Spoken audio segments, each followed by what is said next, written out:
Ada yang diberi izin oleh Allah, Rasulullah memberi syafaat. Ada yang tidak diberi izin oleh Allah, Rasulullah memberi syafaat. Ya, Rasulullah bisa memberi syafaat kepada kita supaya masuk surga. Rasulullah bisa memberi syafaat kepada siapa-siapa supaya selamat daripada api neraka. Dan Rasulullah SAW didatangi oleh umatnya. Hendak karena ini umat diputuskan masuk neraka. Nabi selaku Nabi penyayang, sayang umatnya masuk neraka, hendak memberi syafaat kepada orang ini.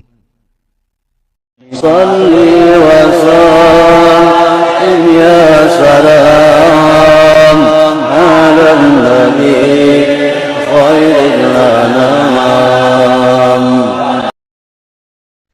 6.348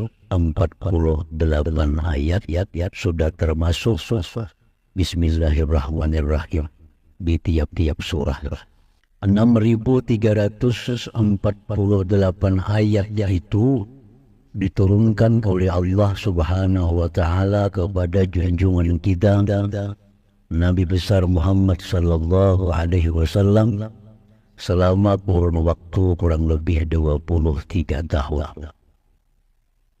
Ada turun kadang-kadang satu surah, ada turun kadang-kadang satu ayat, ada turun kadang-kadang beberapa ayat. Selama 23 tahun turunlah jumlah semua ayat 6.348 ayat itu. Itulah perbedaan kitab-kitab suci kita Al-Quran dengan kitab suci lain seperti Taurat. Itu diturunkan oleh Allah kepada Nabi Musa sekaligus.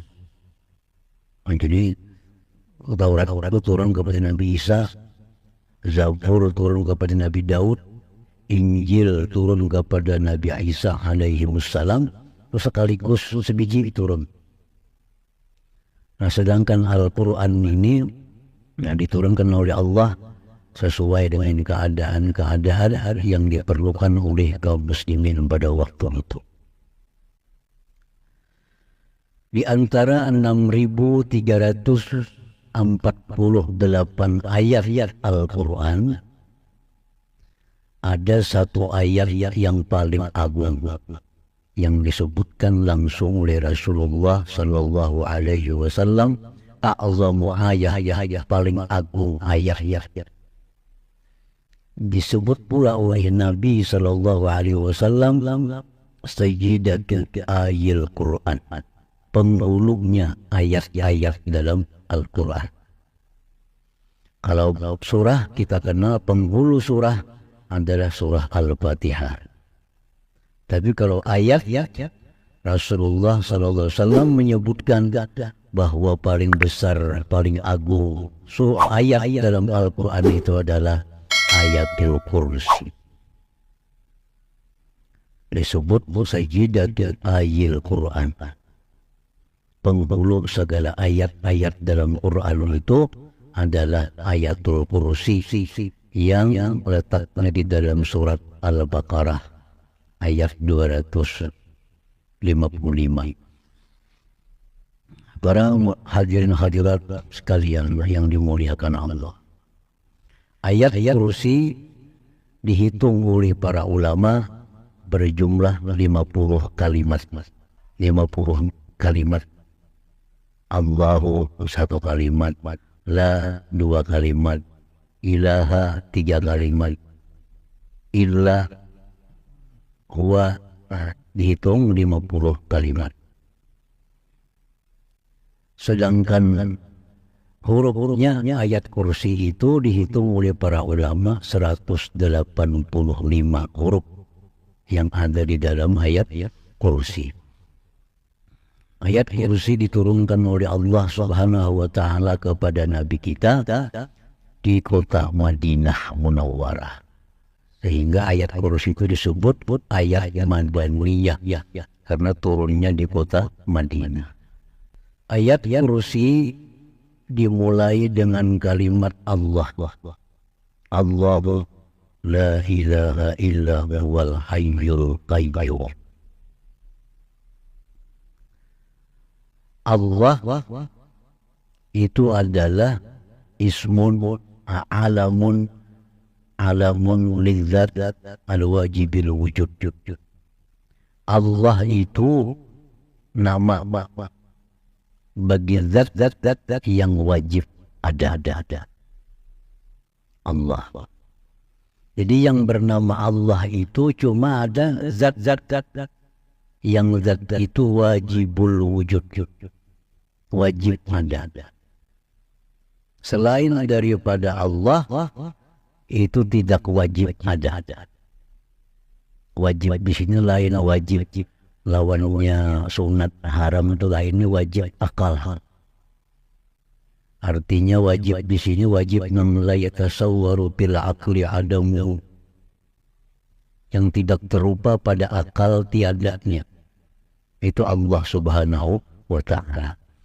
Jadi Allah itu nama siapa? Nama zat yang wajib ada. La yajuzu tasammi bihi ghairuhu, tidak boleh bernama Allah itu selain Allah, selain zat yang wajib ada tadi. Jadi kada boleh kita memberi nama Allah itu kepada selain zat yang wajib ada. Jadi makhluk Allah ini diharamkan bernama dengan nama Allah. Itu sepakat para ulama dari berbagai mazhab. Kada boleh ada orang atau ada benda yang dinamai dengan Allah. Siapa yang nikam Allah, itu kada boleh. Itu haram hukumnya. Karena ini Allah khusus nama bagi zat yang wajib ada. Di antara asma'ullah al-husna yang 99 itu ada dua nama yang tidak boleh. Satu Allah, dua Ar-Rahman. Ar-Rahman itu kada boleh ada makhluk yang bernama Ar-Rahman. Kada boleh ada makhluk yang bernama Allah. Ya kalau hendak berbuat Allah juga, ada makhluk ini Abdullah atau Abidullah atau Rahmatullah atau Hikmatullah atau Ni'matullah, itu boleh. Tapi kalau Allah sebiji satu kalimat, itu diharamkan dalam agama kita. Demikian pula Ar-Rahman. Ar-Rahman itu hanya untuk Allah. Jadi kada boleh ada anak, ada orang, ada toko, ada benda, ada masjid yang bernama Ar-Rahman. Kalau hendak juga Baitur Rahman. Atau ada manusia Abdur Rahman. Atau Rahman apa? Arif Rahman. Nah, itu tambahi. Tapi kalau Ar-Rahman itu hanya punya Allah Subhanahu wa ta'ala. Hadirin hadirat yang dimuliakan Allah.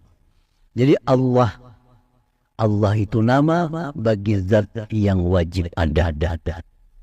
Tidak boleh ada selain Dia yang bernama dengan Allah tadi. Lalu apakah kita boleh berzikir dengan Allah? Allah. Itu menurut para ulama, berzikir dengan Allah itu tidak ada sepakat para ulama kita, para ulama ahli sunnah wal jamaah. Apakah boleh? Apakah berpahala kalau kita berzikir dengan nama Allah? Salah seorang ulama, Ibnu Taimiyah rahimahullah, yang hidup beliau di abad 7, wafat tahun 728, Imam Ibnu Taimiyah rahimahullah mengatakan tidak boleh kita berzikir dengan Allah. Itu bid'ah dan dilarang. Nah, ini pendapat Imam Ibnu Taimiyah rahimahullah. Alasannya kenapa? Karena Nabi tidak pernah berzikir dengan Allah.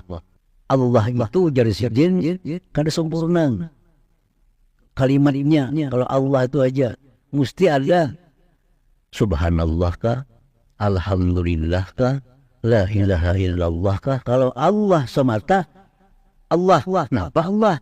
Makanya Rabbi Allah, Tuhanku Allah. Subhanallah, Maha Suci Allah. Alhamdulillah, segala puji bagi Allah. Nah, itu berpahala izin kita karena sempurna. Subhanallah, Subhanallah, Maha Suci Allah, Maha Suci Allah. Kalau Allah aja, Allah, kenapa Allah? Nah, maka itu Imam Ahmad Ibn Taimiyah mengatakan bahwa berzikir dengan Allah itu kada boleh bid'ah dolalah, bid'ah yang sesat. Nah, jadi semacam pendapat ulama itu. Ini kada mau berzikir Allah wara. Hendak la ilaha illallah atau subhanallah atau alhamdulillah atau la haula wala quwata illa billah. Karena itu di sini jelas maknanya. Jelas maksudnya. La ilaha illallah, tiada Tuhan selain Allah. Subhanallah, Maha Suci Allah. La haula wa la quwata illa billah lah. Tiada daya upaya melainkan dengan Allah. Nah, itu jelas maknanya. Nah, itu berpahala kalau kita berzikir dengan itu. Tapi kalau kita berzikir hanya Allah, Allah, Allah, Allah, itu kan berpahala dan dosa karena bid'ah. Nah, ini pendapat Imam Ahmad Ibnu Taimiyah rahimahullah.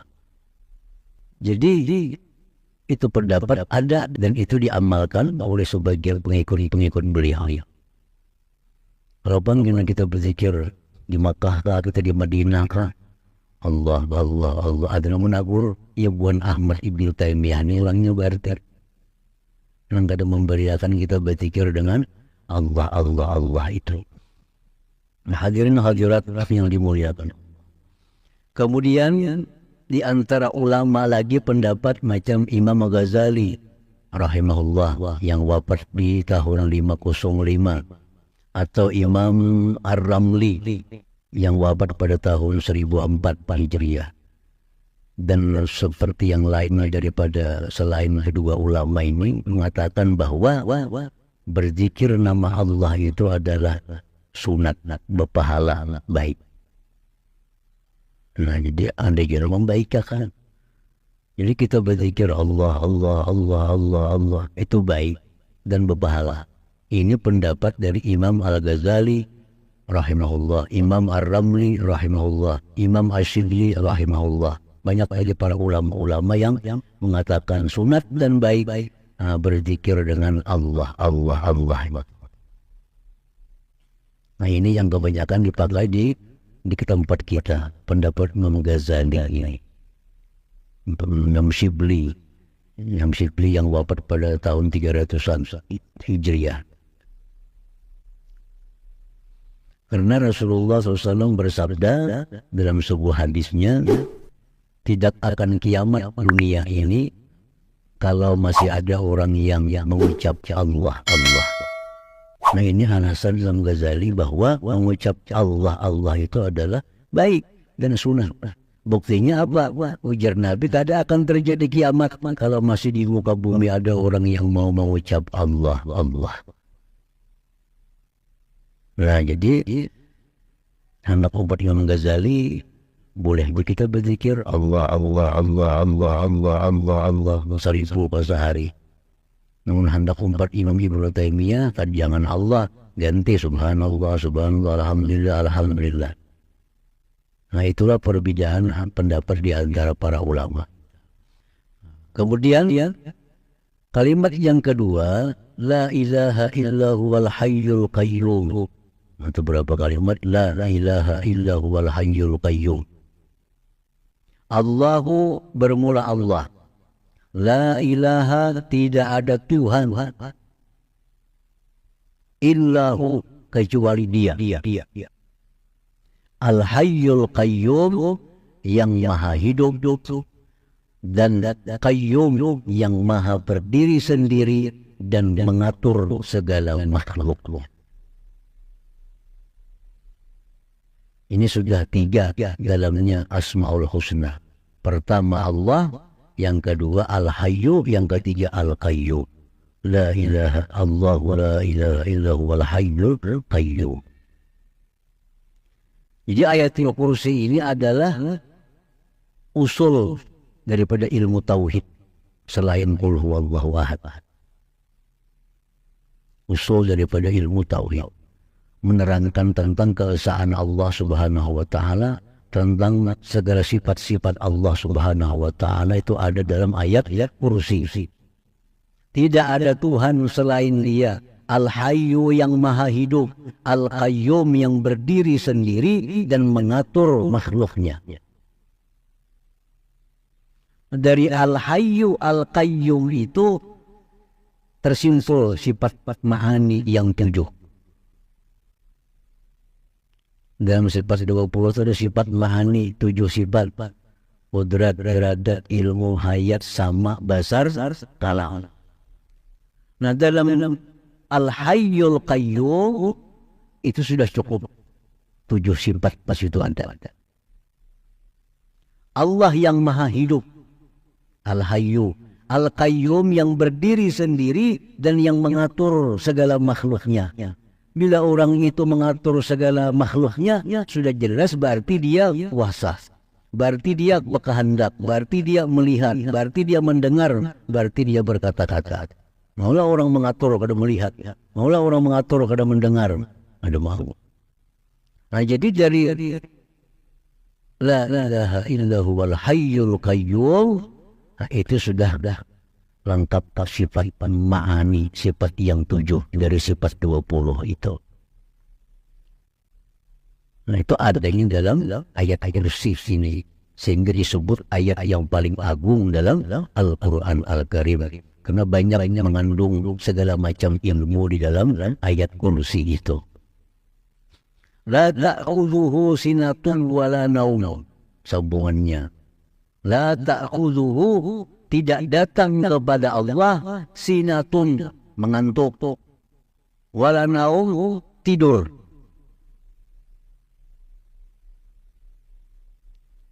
Ya Allah Ta'ala itu mustahil mengantuk. Apalagi gurih. Nang guring itu kita, nang guring itu hewan. Malaikat itu kan mau guring, apalagi Allah Ta'ala. Kalau malaikat guring, banyak penutup bangkalai. Apalagi Allah Ta'ala.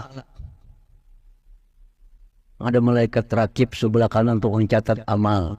Malaikat Pak Atid sebelah kiri Tuhan tulis kejahatan. Namun itu guringnya membana kita. Jadi malaikat saja kadang mau guring, apalagi Allah Subhanahu wa Ta'ala. La ta'khudhuhu, tidak datang kepada Allah sinatun, mengantuk, wala naum. Ini kalimat-kalimat ini mewakili bahwa Allah Subhanahu wa Ta'ala itu maha suci dari sifat-sifat kekurangan.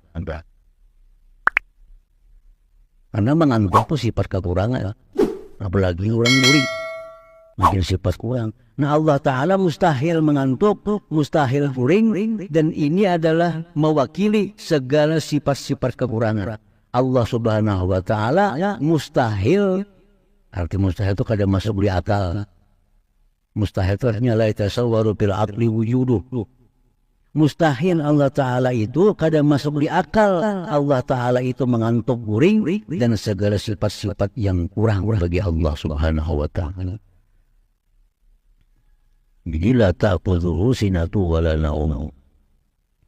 Hadirin hadirat yang dimuliakan Allah. Kemudian selanjutnya, lahu ma fis samawati wa ma fil ardh.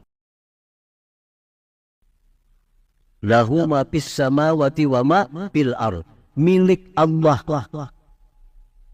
segala sesuatu yang ada di langit dan segala sesuatu yang ada di bumi, apapun itu milik Allah. Sehingga kita tidak ada punya hak apapun di muka bumi ini. Demikian pula orang-orang langit tidak ada punya hak apapun, karena itu milik Allah Subhanahu wa Ta'ala. Oleh karena itu milik Allah yang kita ni semuaan, kita kada boleh apa-apai kecuali seizin Allah Subhanahu wa Ta'ala. Kita kada boleh menjual ini kalau kada seizin Allah, karena ini ampun Allah. Kita kada boleh menjual beras kalau kada diizini oleh Allah. Kita kada boleh menjual sepidang kalau kada diizini oleh Allah. Karena semua itu milik Allah. Lahu ma fis samawati wa ma fil ardh. Makanya Allah selaku pemilik, ada yang boleh dijual, ada yang kada boleh dijual, ada yang kada boleh kita makan, ada yang kada boleh kita makan, ada yang boleh kita minum, ada yang kada boleh kita minum, ada yang boleh kita pakai, ada yang kada boleh kita pakai. Yang kada boleh kita pakai ini gitu Tuhan. Nah, contohnya emas bagi laki-laki. Emas ini Tuhan umpun ko, nang boleh makai binian aja kita boleh. Itu bisa terjadi kenapa? Karena ampun Allah itu. Sutra aja Tuhan binian aja boleh makai laki yang kada boleh lah. Karena itu milik Allah. Lahu ma fis samawati wa ma fil ardh. Mata aja Tuhan jangan dijual-jual. Ginjal jangan dijual, kada boleh. Batis kada boleh dijual, walaupun lebihan bisa batis. Itu izin Allah, kada beri izin. Karena itu ampun Allah. Lahu ma fis samawati wa ma fil ardh. Jadi kita kada punya hak apa-apa di muka bumi ini. Segala gerak-gerik kita, segala apapun mesti harus izin Allah. Kalau kada diizini oleh Allah, berarti kita melakukan dosa dan akan ada sanksi, akan ada hukuman. Bisa di dunia, bisa di akhirat kita akan dihukum oleh Allah karena kita menyalahgunakan hak milik Allah Subhanahu wa taala. Hadirin hadirat yang dimuliakan Allah. Lahu ma fis samawati wa ma fil ardh. Man dzalladzi yashfa'u 'indahu illa bi'idznih. Tidak ada orang yang bisa memberikan syafaat, tidak ada orang yang bisa memberikan pertolongan illa bi'idznih, kecuali seizin Allah.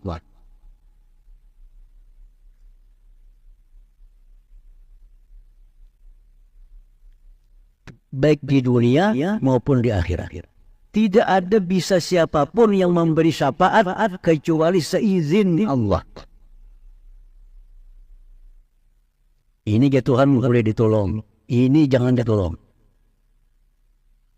Kapan kita bisa menolong orang-orang yang kita mau, kada bisa. Kada bisa. Karena semua milik Allah. Allah yang menentukan ini boleh ditolong, ini jangan ditolong. Man dzalladzi yashfa'u indahu illa bi'idznih. Tidak ada orang yang bisa memberikan syafaat di sisi Allah kecuali seizin Allah Subhanahu wa taala. Kita kada punya hak apa-apa dalam dunia maupun di akhirat nanti. Kita kada punya hak apa-apa dan kita kada punya hak untuk menolong siapa-siapa tanpa seizin Allah Subhanahu wa taala. Surga ambil siapa? Ampun Allah. Surga itu milik Allah. Hanya Allah yang punya hak memasukkan orang-orang ke dalam surga. Hanya Allah. Tidak ada siapa jua pun yang punya hak memasukkan orang ke dalam surga selain dari Allah. Rasulullah pun kada punya hak. Karena surga milik Allah.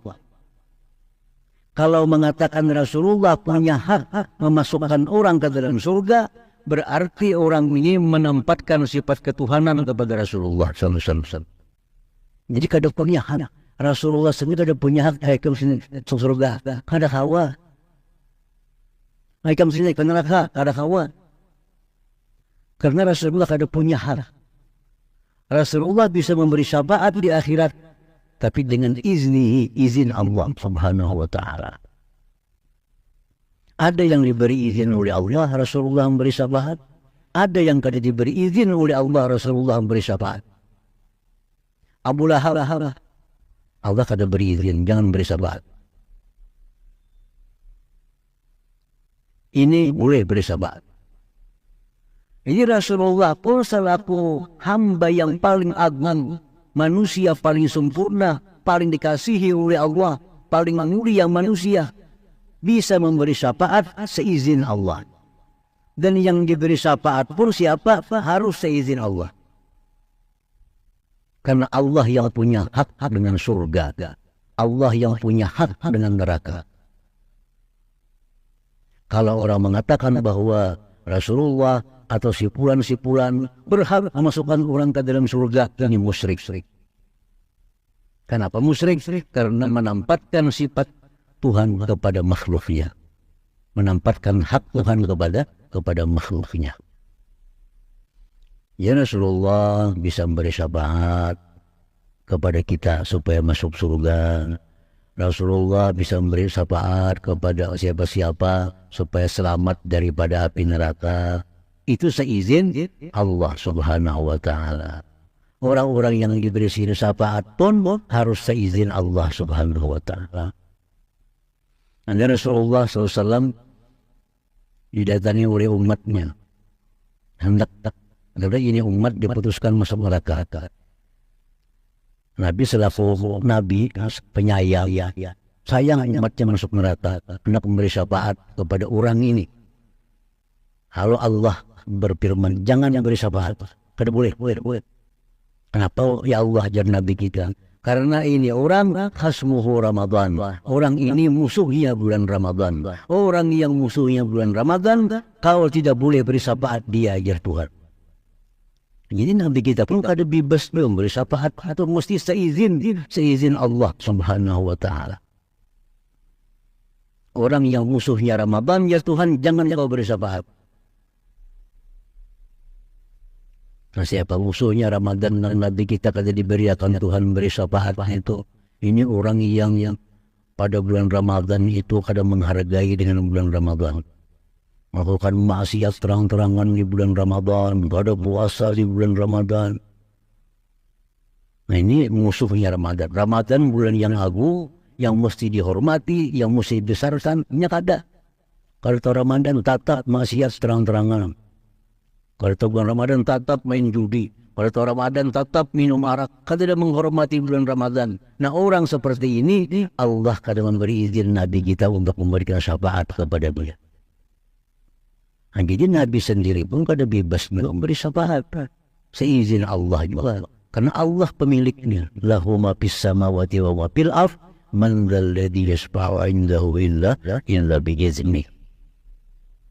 Jadi kita kada punya hak apa-apa. Rasulullah itu kurang apa hebatnya? Kurang apa kasih sayang Allah kepada Rasulullah? Tetap Allah kada memberikan hak apa-apa kepada Rasulullah untuk memasukkan orang ke surga, memasukkan orang ke neraka, kada bisa. Itu mesti diizni dengan izin Allah Subhanahu wa Ta'ala. Nah, hadirin hadirat yang dimuliakan Allah.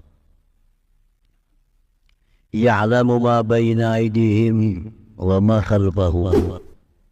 Allah mengetahui yang ada di depan manusia, ya dunia depan kita. Wa ma khalfahum, Allah mengetahui yang ada di belakang mereka, akhirat. Wa la yuhituna bi syai'in min 'ilmihi illa bima syaa.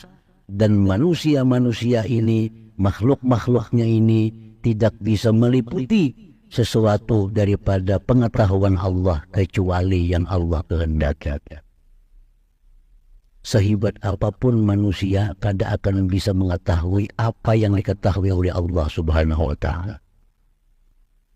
Kalau kita ada tahu sesuatu, itu kehendak dari Allah Subhanahu wa Ta'ala. Jadi seapa luasnya ilmu Allah Ta'ala itu kada bisa diliputi oleh makhluknya. Walaupun dia malaikat, walaupun dia siapa. Wala yuhituna bi syai'in min ilmihi illa bima syaa. Jadi ilmu Allah Ta'ala itu maha luas. Manusia tidak akan bisa mengetahui apa yang diketahui oleh Allah Subhanahu wa Ta'ala. Kecuali ada ilmu-ilmu yang dikehendaki Allah untuk memberitahukannya kepada manusia. Wasi'a kursiyyuhus samawati wal ardh. Meluasi kursi Allah itu akan langit dan bumi. Meluasi wasi'a kursiyyuhus samawati wal ardh. Meluasi kursi Allah akan langit dan bumi. Nah, kursi Allah punya kursi. Makanya disebut ayat-ayat kursi. Dan dalamnya ada terbuat kursi. Ayat kursi. Wasi'a kursiyu, meluasi kursi Allah. Ini ada 3 pendapat para ulama mengatakan kursi Allah ini. Satu pendapat yang mengatakan bahwa ahli tafsir yang namanya kursi itu ya aras. Pendapat yang kedua yang mengatakan bahwa kursi itu lain pada aras. Kursi berada di bawah daripada aras. Pendapat yang ketiga yang mengatakan kursi itu bukan kursi, maknanya kekuasaan. Kan kursi bisa diartikan kekuasaan. Berebut kursi ya, berebut kekuasaan. Jadi 3 pendapat ulama mengatakan, satu, ya kursi ya aras. Yang kedua, lain kursi, lain aras, namun letaknya di bawah aras. Yang ketiga, pendapat ulama ahli tafsir juga, kursi bukan kursi macam kita berlipat kursi itu, tapi kursi ini artinya kekuasaan. Kekuasaan Allah meluasi langit dan bumi.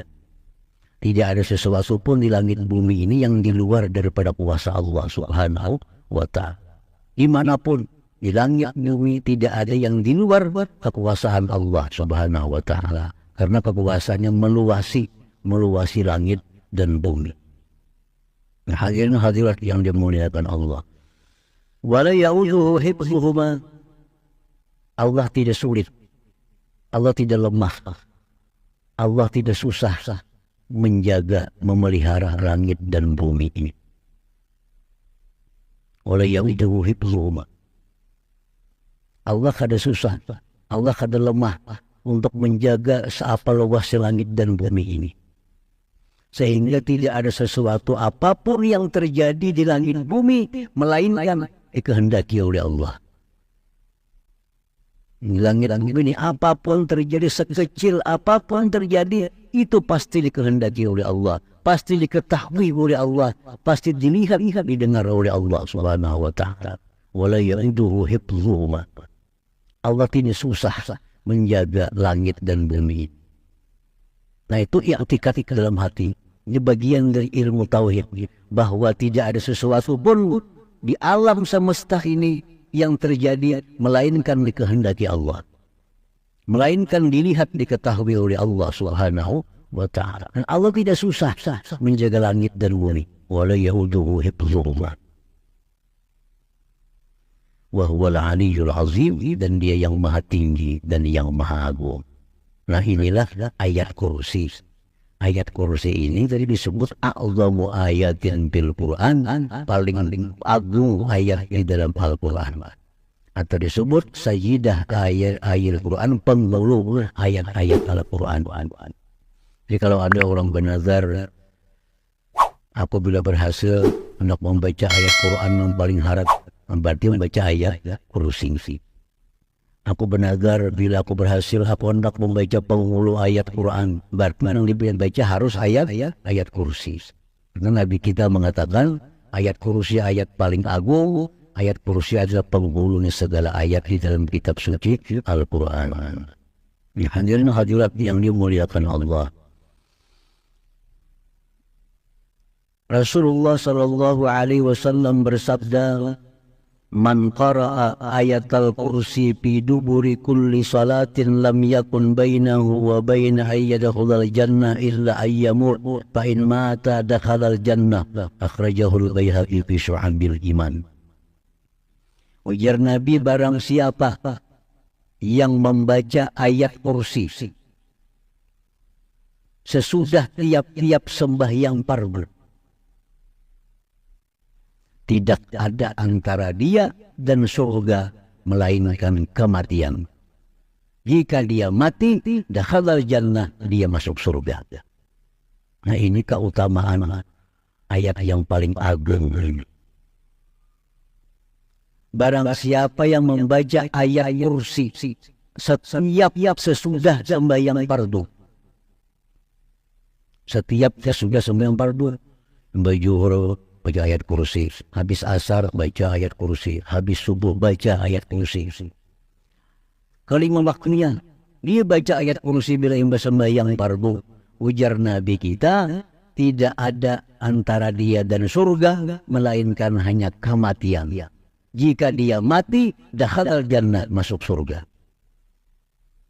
Nah ini faedahnya ayat kursi. Orang mengolah amalan ayat kursi. Jadi jangan ada-ada imba sembahyang itu mesti baca ayat kursi. Ini ayat yang paling awal.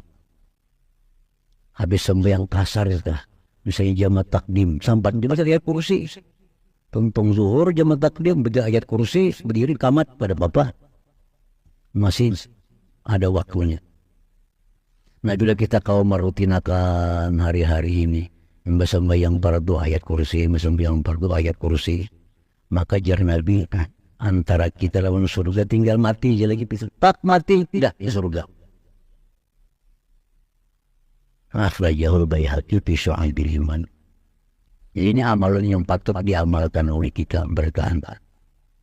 Orang-orang Bahari pun sudah tahu ini diulah wirid. Yang bisa sembahyang baca ayat kursi, karena fadilat ini luar biasa. Tidak ada antara orang yang hidup dengan surga kecuali kematian. Kalau dia mengamalkan ayat kursi. Nah kalau ada yang bertakun kayak teman gawiannya mencuntan bang, belum sembahyang bayar kursi, kayak pegawaiannya minum arak, kayak pegawaiannya berjudi, tapi nya rutin belum sembahyang baca ayat kursi, maulah ke surga mati. Nah bila orang pekerjaan maksiat itu ada dua, bisa ingnya baca ayat kursi, bampih maksiat. Atau ada hawa baca ayat kursi. Ini orang ketujuh riba, ketujuh zina, anak kada akan bisa mengamalkan ayat kursi tiap waktu itu. Kalau dia bisa mengamalkan, berarti pacaran dia tinggalkan karena perbuatan maksiat itu. Kalau nya kau merutinkan, imba sembahyang baca ayat kursi, segala maksiat yang berat tadi, otomatis akan dia tinggalkan. Kalau dia kada tinggalkan, ayat kursinya kada bakal lanjut. Paling 2-3 kali kena hampir yang ayat kursi. Nah jadi orang-orang yang masih ada memelihara maksiat, yang masih ada memelihara dosa-dosa besar, amalkan ayat kursi imba sembahyang 5 waktu. Antara dua, udah ada ayat kursinya yang putus atau maksiatnya yang putus. Dan itu fadilat ayat kursi. Hadirat yang dimuliakan Allah. Rasulullah SAW bersabda lagi setelah didatangi laki-laki. Laki-laki ini datang kepada Rasulullah, wahai Rasulullah, innama fi baiti mamhukul barakah. Ya Rasulullah, yang di rumah ulungku kayaknya kurang berkah. Kurang berkah ya Rasulullah. Ada iwak kada cukup. Ada nasi kada cukup. Ada duit kada cukup. Semua kada cukup. Ini menunjukkan tidak ada berkah. Apa-apa barang ya kada cukup. Nukar iwak, makanan kada cukup iwak. Nasi belum habis, iwaknya habis dah. Nukar nasi kada cukup. Boleh pasar yang buat duit kada cukup, kena rumah. Semua kada cukup, mamhukul barakah. Nah lalu jar Nabi kita kada tahu ke ayat kursi. Tahu ayat kursi. Nak baca aja Nabi. Baca ayat kursi. Di nasi yang kada cukup itu baca ayat kursi. Di iwak yang kada cukup baca ayat kursi. Di duit yang kada cukup baca ayat kursi. Anmallah barakatah, Allah akan tumbuhkan barakahnya. Ini nasi ini. Masak nasi salitar. Dia tahu orang sekalinya, baru dicukup peningnya ini salitarannya. Bacakan ayat kursi. Anmallah barakatah, Allah tumbuhkan barakahnya di situ. Dapat duit, bacakan duit ayat kursi, ini duit yang diberkahi Allah Subhanahu wa Ta'ala. Nukar kendaraan, baca kendaraan ayat kursi. Kendaraan yang akan diberkahi oleh Allah Subhanahu wa Ta'ala. Kita diam di rumah baca ayat kursi, rumah akan diberkahi oleh Allah Subhanahu wa taala. Karena ayat kursi ini a'zamu ayatin fil Quran, ayat yang paling agung dalam Al-Qur'an. Ini hadis Nabi sallallahu alaihi wasallam. Nah, jadi ujar Nabi kita,